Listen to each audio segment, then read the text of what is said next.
Hello friend, welcome back to my channel system life story.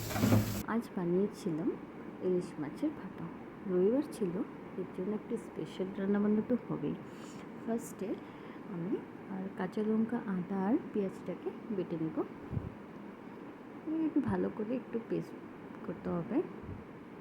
এটা বাটা হয়ে গেলে আমি শসাটাকেও বেটে নেব। হ্যাঁ, এখানে একটু নুনও দিয়েছিলাম আমি, ওটা দেখানো হয়নি।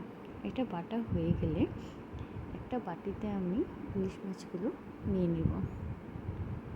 এখানে আমি সব মশলা, তেল দিয়ে এটাকে আমি মাখবো।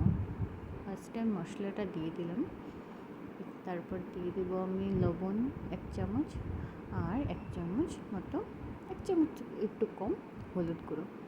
তারপর দিয়ে দেব কাঁচা সর্ষের তেল দিয়ে এটাকে ভালো করে মাখিয়ে নেব আমি, যাতে লবণটা ভালো করে মাছগুলোর মধ্যে ঢুকে যায়। এটাকে আমি 5 মিনিট রেখে দিয়েছিলাম। তারপর এটা আমি কুকারের মধ্যে দিয়েছি। তারপর 1 বাটি মতো, ছোটো বাটিতে 1 বাটি মতো জলও দিয়েছিলাম আমি। দিয়ে এটাতে আমি কাঁচা লঙ্কা দেবো, 5-6টা কাঁচা লঙ্কা দিয়ে, কাঁচা সর্ষের তেল দিয়ে এটাকে আমি ঢেকে একটা সিটি দিয়ে দেবো।